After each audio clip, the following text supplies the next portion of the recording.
السلام علیکم ویورز، آزمین راہ وفا کے اس ایپیسوڈ میں آپ کو خوش آمدید کہتا ہوں۔ آپ کو پتہ ہے ہم اس پروگرام میں پاکستان کے ہر اس شہید کو خراج تحسین پیش کرتے ہیں جس نے پاکستان کے لیے اپنی جان کا نذرانہ پیش کیا، لیکن آج ہم کسی خاص انڈیویجول یا کسی خاص فرد کے بارے میں بات نہیں کریں گے۔ آج ہم ایک ایسی تنظیم کے بارے میں بات کریں گے جس کے اندر تمام لوگوں نے پاکستان کے لیے اپنی جان کا نذرانہ پیش کیا، اور مجھے شدید افسوس سے یہ کہنا پڑتا ہے کہ ان کو پاکستانی حکومت اور کسی بھی لیول پر کوئی ریکگنیشن نہیں دی گئی۔ یہ شکوہ ہمارا اس وجہ سے ہے کہ یہ وہ لوگ تھے جو صرف مسلمان اور پاکستان کے نام پر اپنی جانوں سے ہاتھ دھوتے رہے اور شہادت کے رتبے پہ فائز ہوتے رہے۔ ڈاکٹر صاحب کا اور میرا تجزیہ ہمیشہ یہ ہوتا ہے کہ ہم آپ کو نیوٹرل بات بتائیں، ہمارا کوئی سیاسی مقصد نہیں ہے، تو ہر اس شخص کو یہ خراج تحسین پیش کرنا ہماری ذمہ داری ہے۔ جی السلام علیکم ڈاکٹر صاحب۔ وعلیکم السلام۔ ڈاکٹر صاحب سوال میرا یہ ہے، یہ البدر تھی کا؟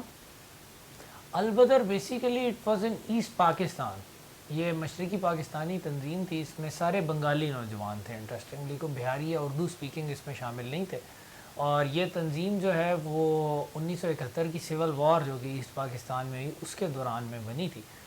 اور اس میں بیسیکلی جو سٹارٹ ہوا ان کا جو بیسس تھی وہ اسلامی جمعیت طلباء کی تنظیم تھی جو کہ اسلام کے نام پر پاکستان کو متحد رکھنے کی بات کرتی تھی۔ جب مارچ 1971 میں ہم اس کو ڈسکس کر چکے اپنی سیریز ایسٹ پاکستان فرٹیسائڈ میں کہ شیخ مجیب کا سورج صحیح بام عروج پر تھا اور وہ اپنی علیحدگی پسندی کے کھیل کو بڑی تیزی سے جاری رکھے ہوئے تھے، اور انہوں نے پورے صوبے میں ایک سول نافرمانی اور ایک سول وار برپا کر دی تھی، اور ہر جگہ غیر بنگالیوں پر بہت زیادہ مظالم بھی اس دور میں ہو رہے تھے، اور اس وقت جو بندہ بھی پاکستان کی بات کرتا تھا چاہے وہ بنگالی ہوتا یا غیر بنگالی ہوتا، اس کی جان اور مال شدید خطرے میں پڑ جاتی تھی، کیونکہ اسٹیٹ تو اپنی ذمہ داریوں کو بھول چکی تھی، لیکن شیخ مجیب اور ان کے غنڈے ہر طرف دندناتے پھیر رہے تھے۔ تو اس دور میں 10 مارچ 1971 کو اسلامی جمعیت طلباء کی کونسل نے بواغ دہل اعلان کیا کہ ہم کسی سیکولر بنگلہ دیش کو نہیں مانتے، ہم صرف اسلامی پاکستان کو مانتے ہیں، چاہے وہ مغربی پاکستان ہے یا مشرقی پاکستان ہے، اور اگر کوئی بھی تصادم ہوا تو ہم پاکستان کے ساتھ ہیں، پاکستان زندہ باد، نعرہ تکبیر، اللہ اکبر۔ ڈاکٹر صاحب ایک اور تھوڑا سا ایڈ کرتا ہوں کہ جو کاروائیاں شروع کی البدر نے یا جو ان کی فارمیشن ہے یا کیا ہے، وہ ذرا پلیز اس کے بارے میں ڈیٹیل۔ اچھا، یہاں پر ایک بات کہتا چلوں کہ یہ ساری جو ہے تحقیق، مطلب آپ نے بہت اچھی بات کہی کہ ان لوگوں کو جن کی بے مثال قربانیوں کو ایون ریوارڈ کرنا تو درکنار، ایکنالج تک نہیں کیا گیا، تو اس میں لیکن ہمارے تک ان کا نالج کیسے پہنچا، وہ اس کے لیے ہم مشکور ہیں پروفیسر سلیم منصور خالد صاحب کے،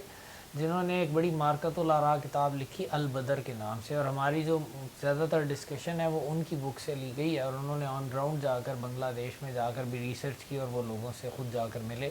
اور انہوں نے یعنی کہ آپ نے کارروائیوں کی بات کی نا، انہوں نے تو یہ 500 صفحوں پر مشتمل کتاب ہے جس میں بے شمار کارروائیاں بڑی ڈیٹیل میں لکھی ہوئی ہیں، تو میں ریکمینڈ کروں گا قارئین کو کہ وہ اس کتاب کو ضرور پڑھیں اور پاکستان کی ہسٹری کے اس باب کو بھی جانیں، لیکن ہمارے پاس آف کورس وقت کم ہوتا ہے تو ہر چیز میں ہم نہیں جائیں گے، چیدہ واقعات کا ذکر کریں گے۔ تو جب ایسٹ پاکستان میں پراپر سول وار کا آغاز ہو گیا مارچ 1971 میں، اس کے بعد یہ جو اسلامی جمعیت طلباء والے لوگ تھے یہ تو پرو پاکستان تھے ہی، اور بھی کچھ چیزیں تنظیمیں پرو پاکستان تھیں، اور یہ کچھ رضاکار کے نام سے ایک پیرا ملٹری تنظیم بنائی گئی اور اس میں لوگوں کو شامل کر کے کچھ معمولی ملٹری ٹریننگ دینا شروع کی، لیکن اس تنظیم میں بہت سارے وہ لوگ بھی شامل ہو گئے تھے جو ابن الوقت تھے، جو چڑھتے سورج کے پجاری تھے، اور انہوں نے بڑے مظالم بھی کیے ادھر کے بنگالیوں پر بھی، اور اس وجہ سے اور ان کی جنگی کارکردگی آف کورس جب آپ سپاہی وہ ہی اچھا لڑتا ہے جس کے مورلز ٹھیک ہوں، جب آپ کے مورلز ہی کچھ اور ہیں، جب آپ ان صفوں میں آئی کچھ اور مقصد لے کر ہیں تو پھر آپ کی ملٹری پرفارمنس بھی پیتھیٹک ہی ہوگی۔ تو اس کے نتیجے میں اسلامی جمعیت طلباء کے کیڈرز کی طرف سے یہ مطالبہ سامنے آنے لگا کہ جی یہ تو ایک مسئلہ سارے جل کو گندا کر رہی ہے، اور اٹس بیٹر کہ ہماری تنظیم جو کہ صرف اسلام کے نام پر ملک کو متحد رکھنے کے مشن کے ساتھ موٹیویٹڈ ہے، اس کو ایک علیحدہ طریقے سے ٹریننگ دی جائے اور آرگنائز کیا جائے، اور یہ تجویز مئی 1971 کے وسط میں پیش کی گئی، لیکن اس وقت پاکستان کی جو ایسٹرن کمانڈ تھی اس نے اس کو کچھ سرخ فیتے میں ہی ڈالا، لیکن ایک پاک آرمی کے آفیسر تھے میجر ریاض میمن سنگھ سیکٹر میں تعینات تھے، یہ شمالی بنگلہ دیش میں واقع ہے، اور انہوں نے یہ چیز نوٹ کر لی تھی کہ پاک فوج تعداد میں بہت کم ہے اور انڈینز بارڈر پار سے آ کر بھی کارروائیاں کر رہے ہیں گوریلوں کی اور باغیوں کی مدد میں، تو پاک فوج کے لیے حالات سے عہدہ برا ہونا مشکل ہو رہا ہے، جبکہ یہ لوگ جو کہ پاکستان کے نام پر موٹیویٹڈ ہیں، جو والنٹیئر تھے، ہاں والنٹیئر ہیں، ان کو اگر یوز کیا جائے تو ہماری قوت بہت تیزی سے بڑھ سکتی ہے، تو انہوں نے البدر کا ایک لحاظ سے پہلا ونگ قائم کیا، 47 اس میں جوان تھے، اور اس کا نام البدر بھی انہوں نے تجویز کیا، اور اس کے کمانڈر ایک کامران نامی طالب علم تھے جو کہ انٹر سائنس کے طالب علم تھے، ٹوٹل 18-19 سال عمر، لیکن جذبہ جہاد ان کا بہت زیادہ تھا۔ تو ٹوٹل چند دنوں کی ٹریننگ ابھی ہوئی تھی ان کی کہ میمن سنگھ سیکٹر میں ایک واقعہ پیش آیا کہ انڈینز نے بارڈر کراس کر کے ایک ایمبش کیا اور اس میں پاک آرمی کے ایک کیپٹن بھی شہید ہو گئے۔ اس پر وہ کہتے ہیں، میجر ریاض خود کہتے ہیں کہ میرے پاس کامران آیا اور اس نے کہا کہ سر شہید کیپٹن صاحب کا بدلہ ہم لے گا۔ تو انہوں نے کہا اچھا ٹھیک ہے، اور ویپنز بھی کوئی خاص نہیں تھے، ٹوٹل 1 پستول اور 3-4 دستی بموں سے مسلح یہ 7 لڑکے بارڈر کراس کر کے رات کے وقت 28 مئی 1971 کی رات کو، اور انہوں نے وہاں اچھا اب انڈینز کے تو وہم و گمان میں بھی نہیں تھا، پاکستانی پہلے ہی اتنا انڈر پریشر تھے، وہ تو یہ نہیں سوچ سکتے تھے کہ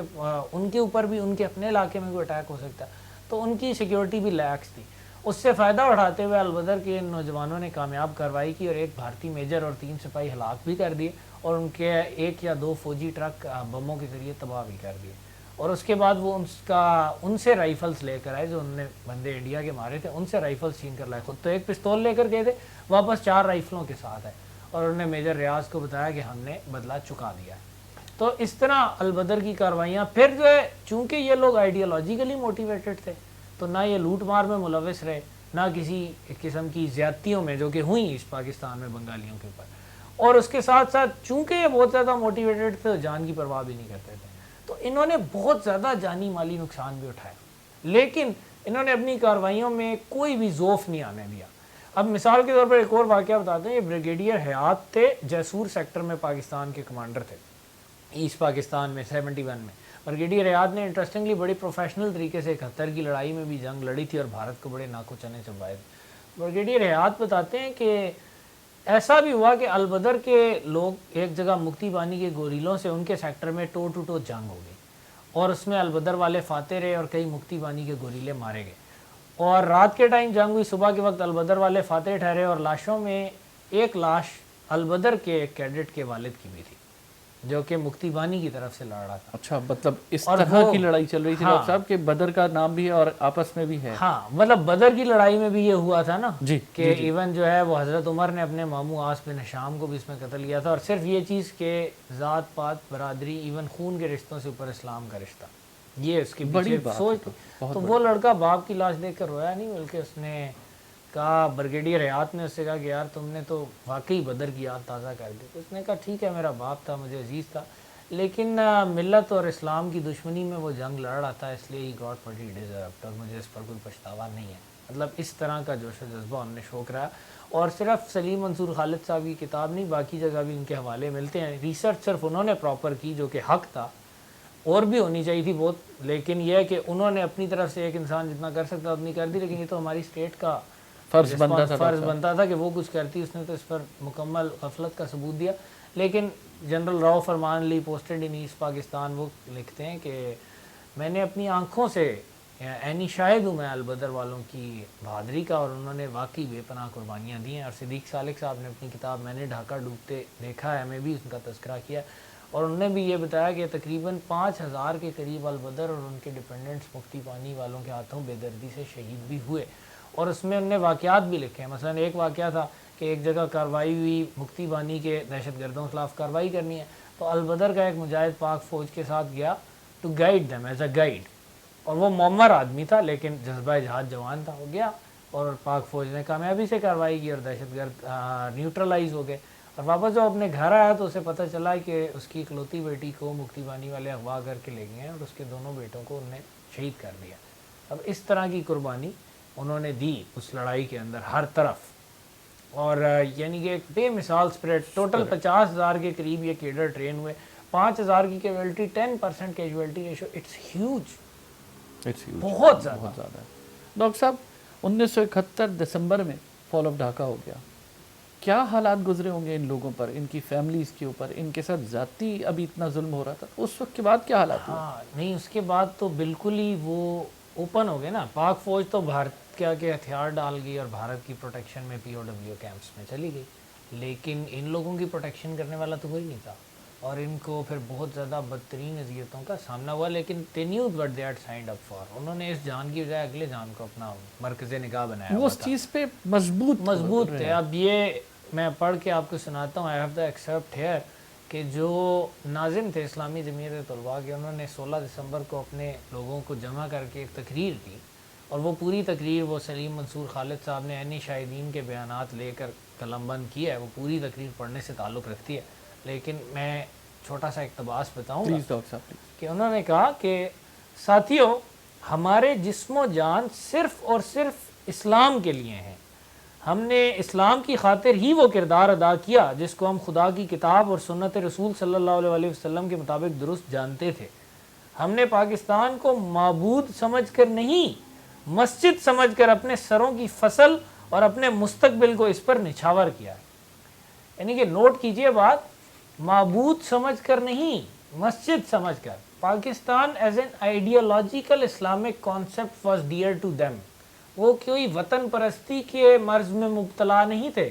اگر وطن پرست ہوتے تو وہ سارے بنگالی تھے، وہ بنگلہ دیش کی طرف سے لڑتے، بڑے انعامات پاتے. بلکہ یہ بھی ہوا لہو لگا کر شہیدوں میں شامل ہونے والوں کی کمی نہیں رہی. بڑے لوگوں نے بنگلہ دیش میں بڑے انعام و اکرام حاصل کیے، صرف اینڈ کے دور میں پاکستانیوں کو بیٹرے کر کے. پہلے وہ بے شک اپنی لائف میں رہے یا پاکستان کے ساتھ دیتے رہے، این وقت پہ چولا بدلا، کیونکہ جہاں فائدہ نظر آیا، جب پاک فوج غالب نظر آئی اس کی طرف ہو گئے، جب پاک فوج کیا ڈاؤن فال آ گیا تو جوائے بنگلہ. لیکن ان لوگوں نے اپنے آئیڈیالوجیکلی چیز بڑی پکی رکھی. اور یہ ایک اور میں واقعہ بتاتا ہوں نا، اس سے ان کا جذبہ آپ کے سامنے آئے گا. کہ کیپٹن عبد الکریم چٹاگانگ میں اسٹیشن تھے، وہ کہتے ہیں کہ میں نے ایک البدر کا کیڈٹ تھا، اس کا نام سلیم اللہ تھا. سلیم اللہ کو بتایا کہ سرنڈر ہونے والا ہے. پہلے تو وہ سمجھا مذاق ہے،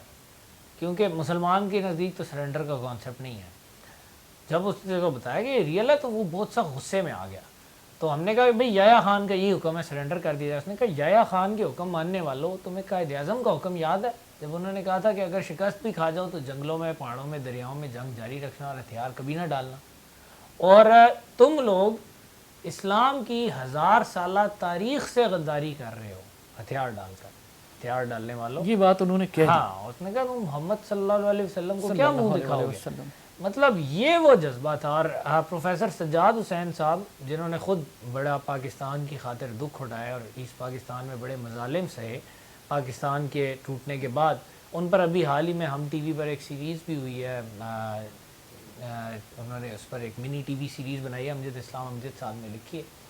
تو پروفیسر سجاد حسین صاحب کی کتاب ہے دا ویسٹ آف ٹائم. اس میں وہ لکھتے ہیں کہ بڑے لوگوں نے چولے بدلے. پہلے جو لوگ خوش آمدیں کرتے نہیں تھکتے تھے پاکستانی حکام کی، انہوں نے بڑھ چڑھ کر بیانات داغے. اور جو لوگ پکڑے بھی گئے، جو پاکستان کے ساتھ تعاون کرتے رہے تھے، جیل میں آ کر بڑے لوگوں نے کہا کہ جی نہیں ہمارے تو غلط فہمی ہوئی ہے، ہم تو بنگلہ دیش کے ساتھ ہی تھے. میں نے کہا یہ وہ لوگ تھے، یہ البدر والے اور یہ والے نظریاتی کیڈرز، جو کہ جیل میں بدترین اذیتیں بھی سہتے رہے، لیکن اس کے باوجود انہوں نے کبھی اپنے نظریے سے پیچھے نہیں ہٹے. انہوں نے ہمیشہ یہی کہا کہ نہیں، آج بھی ہم پاکستان کے ساتھ ہیں، آج بھی ہم اسلام کے ساتھ ہیں، ہم سیکولرزم کو نہیں مانتے. مومن بڑا با کردار ہوتا ہے ڈاکٹر اور صاحب. وہ کہتے ہیں کہ انہوں نے، یعنی ان کی طرف سے نا ہمیشہ صرف تلاوت اور ذکر اذکار کی آوازیں ہمیں آتی نہیں، اور ان کا ایمان بلکہ ہمیں بھی مضبوط رکھتا تھا جیل کے اندر جب ہمارے اوپر بدترین مظالم توڑے جا رہے تھے. تو that's the sort of stuff that these guys were made up of. Doctor صاحب، ہم ہر ایک شہید کی تھیم یا لیگیسی ڈسکس کرتے ہیں. البدر والوں کی کیا تھیم اینڈ لیگیسی آپ ڈسکس کریں؟ تھیم تو یہ، these are the best that Pakistan, both West and East Pakistan had to offer. یہ تو وہ لوگ تھے جو بیچارے یعنی کہ تاریک راہوں میں مارے گئے نا، اس طرح کہ ہم نے ان کے لیے کوئی راستہ ہی نہیں چھوڑا. ہم نے اپنی منافقت اور بے غیرتی سے وہ دن دکھایا کہ ہمارا ملک بھی ٹوٹ گیا. اور اس طرح کے یعنی کہ چونکہ ملک میں انتخاب، یہ جو لوگ تھے یہ بیچارے تسبیح کے دانوں کی طرح بکھر گئے اور ان کو چن چن کر مارا بھی گیا. اور ایون یہ حسینہ واجد کی گورنمنٹ نے ابھی بھی ان کو 2015 کے پھانسیاں دے رہے تھے، پھانسیاں لگائیں. مطلب یہ بغض ابھی بھی ان کے دلوں سے نہیں نکلا اتنے سال گزرنے کے باوجود کہ پاکستان کی وفاداری اور اسلام کی وفاداری انہوں نے کیوں کی. لیکن اس طرح کا استقامت برقرار رکھنے کے لیے بڑا جذبہ چاہیے، بڑا صحیح ایمان چاہیے. جیسے کہ یہ وہ لوگ ہیں جن سے صحیح معنوں میں ابلیس بھی ڈرتا ہے. جیسے کہ اقبال لکھتے ہیں ارمغان اعجاز میں، ابلیس کی مجلس شورا میں، یہ اس نظم سے کچھ شعر ہیں جو میں البدر کی نظر کروں گا کہ ہے اگر مجھ کو خطر کوئی تو اس امت سے ہے، جس کی خاکستر میں ہے اب تک شرار آرزو، خال خال اس قوم میں اب تک نظر آتے ہیں وہ، کرتے ہیں اشک سحرگاہی سے جو ظالم وضو، عصر حاضر کے تقاضوں سے ہے لیکن یہ خوف، ہو نہ جائے آشکارا شرع پیغمبر کہیں، الحذر آئین پیغمبر سے 100 بار الحذر، حافظ ناموس زن مرد آزماں مرد آفرین۔ اب یہ وہ ہیں جن سے ابلیس بھی خوف کھاتا ہے، یہ وہ مرد ہیں، یہ وہ لوگ ہیں جنہوں نے حضرت محمد صلی اللہ علیہ وسلم کا راستہ جو ہے وہ فالو کیا۔ اور اگر ہم دوسری طرف دیکھیں تو یعنی کہ ایک ہر لحاظ سے بیٹرے کیے گئے from the high command, from the leadership. افسوس کی بات یہ ہے وہی کہ چیز ہے نا، recognition اسلامی نہیں ہے۔ تاریخ بھری پڑی ہے نا، یعنی کہ امام حسین جو تھے کربلا میں، جس طرح اہل کوفہ نے ان کو پہلے بلایا دین کے نام پر اور بیٹرے کیا، ان لوگوں کو دین کے نام پر موبیلائز کر کے اس کے بعد ان کو اس طرح جیسے جانتے نہیں پہچانتے نہیں، تو وہ والی بات ہے کہ اٹس اے ہیوج بیٹریل، اور ہمارے لیے بحیثیت قوم شرمندگی کا مقام ہے۔ لیکن اسی لیے شاید ہم آج تک راندہ درگاہ ہیں، کیونکہ ہم ہمیشہ منافقتوں میں ہی پڑے رہے، اور جو منافقتوں میں پڑے رہے وہ پھر اس ٹائپ کے لوگوں کا بوجھ سہار بھی نہیں سکتے، انہیں پھر یہ لوگ بوجھ ہی محسوس ہوں گے، اللہ کی نصرت نہیں۔ اور اگر ہم بات کریں لیگیسی کی تو سارے یہ بنگالی تھے نا، انہوں نے اپنی ذات پات، اپنی قوم جو کہ لسانی لحاظ سے اس کو چھوڑ کر ایک اسلامک کانسیپٹ کے اوپر جانے نہیں، اور بڑی قربانی دی، اور ان کو پتہ تھا کہ ان کا ساتھ یہی ہونا ہے۔ جیسے میں آپ کو مثال دیتا ہوں، شوکت عمران تھے جو کہ ڈھاکہ میں البدر کے لیڈر تھے۔ اب جب سرنڈر ہو گیا، پہلے تو شوکت عمران نے جو بات کہی تھی بریگیڈیئر بشیر کو، انہوں نے کہا تھا آپ سرنڈر کر رہے ہیں تو ہتھیار ہمیں دیتے نا، پھر ہندوؤں کے آگے نہ سرنڈر کریں، ہم لڑ لیتے ہیں، ہم ایٹ لیسٹ لڑ کر مرنا چاہتے ہیں۔ خیر وہ تو نہ ہو سکا، اور ان کو یہ مشورہ دیا گیا کہ آپ لوگ ڈی موبلائز ہو کر عوام میں گھل مل جائیں۔ جو لوگ کھلے عام یہ کام کر رہے ہیں وہ کیسے گھل مل سکتے ہیں، تو بس اپنے آپ کو ایک تسلی دینے کا طریقہ تھا۔ بہرحال شوکت عمران نے پہلے تو ان کی ساری توجہ اس پر رہی کہ جو ان کے زیر کمانڈ البدر کے لوگ ہیں وہ محفوظ مقامات پر نسبتاً نکل جائیں، اور شوکت عمران جو ہیں وہ خود زخمی ہوئے اور مفتی بانی والوں کے ہتھے چڑھ گئے، جو انہیں ڈھاکہ یونیورسٹی میں لے گئے، اور 2 دن تک انہیں شدید اذیتوں کا نشانہ بناتے رہے۔ اور کہا جاتا ہے کہ جب وہ بالکل جاں بلب تھے، انہوں نے پانی مانگا تو پیشاب سے بھرا ہوا گلاس تھما دیا گیا، جس پر انہوں نے اس کو جھٹک دیا، اور کلمہ پڑھنے لگے تو ان کے اپنے کلاس فیلو نے ان کے چھاتی میں سنگین گھونپ کر ان کا دل باہر نکال لیا، اور اس طرح ان کی شہادت ہو گئی۔ اور بڑی امیر فیملی سے تعلق رکھتے تھے وہ بندہ، اس قسم پرسی سے شہید ہوا، اور وہ کسی یعنی کہ نسلی اور لسانی اس سے بالا تر اور نفع نقصان سے بھی بالا تر تھا، اور یہی پیغام وہ اپنے خون سے ہمیں دے کر گئے ہیں کہ اسلامی اخوت کے آگے کوئی چیز نہیں ٹھہرتی، اور یہی وہ چیز ہے جس میں انسانیت کی بھی فلاح ہے، جس میں پاکستان کی بھی فلاح ہے۔ اور اگر ہم منافقتوں میں اور باطل نظریات میں کھوئے رہیں گے تو اس کے بعد پھر شکست، ہزیمت، ذلت، اور اینڈ پہ ایکسٹنکشن ہی مقدر ہوگی۔ جیسا کہ اقبال فرماتے ہیں کہ پھر سیاست چھوڑ کر داخل حصار دی میں ہو، ملک و دولت ہے فقط حفظ حرم کا ایک ثمر، ایک ہو مسلم حرم کی پاس بانی کے لیے، نیل کے ساحل سے لے کر تاب خاک کاش غر، جو کرے گا امتیاز رنگ و خون مٹ جائے گا، ترک خرگاہی ہو یا عرابی والا گوہر، نسل اگر مسلم کی مذہب پر مقدم ہو گئی، اٹھ گیا دنیا سے تو مانند خاک راہ گزر۔ تو بس یہی فائنل ورڈ ہے، اور دس از اے وارننگ، کہ یہ بار بار وارننگز آتی ہیں، ہمیں شکست ہوتی ہے، ہمیں وارننگ آتی ہے۔ ابھی آپ دیکھیں پاکستان میں کچھ لوگ جو ہیں وہ کوئی پشتون نسلیت کا بت کھڑا کرنے کی کوشش کرتا ہے غیروں کے اشارے پر، کوئی بلوچ قومیت کا، کسی کو پنجابی قومیت بہت عزیز لگنے لگتی ہے اور وہ رنجیت سنگھ کو دیوتا بنا دیتے ہیں، کوئی سندھ کی دھرتی میں راجہ دائر کو آئیڈیل بنانے کی کوشش کرتا ہے۔ ڈاکٹر صاحب یہ وہ لوگ ہیں جو اپنے پاؤں پر کلاڑی ماریں گے، اور at the end these are the rats that will take the ship down. اور جو باقی ہے، جو بلک ہے قوم کا، جو منافقت کی بیماری کا شکار ہے، وہ اس سے بھی زیادہ خطرناک ہے۔ اللہ تعالیٰ رحم فرمائے۔ بہرحال عقل والوں کے لیے نشانیاں ہیں اور عبرت کا مقام ہے ہمارے لیے کہ کیسے کیسے ہیرے ہونے کے باوجود ہم نے وہ کیسے اپنے ہاتھوں سے کھو دیے۔ شکریہ ڈاکٹر صاحب، تھینک یو سو مچ۔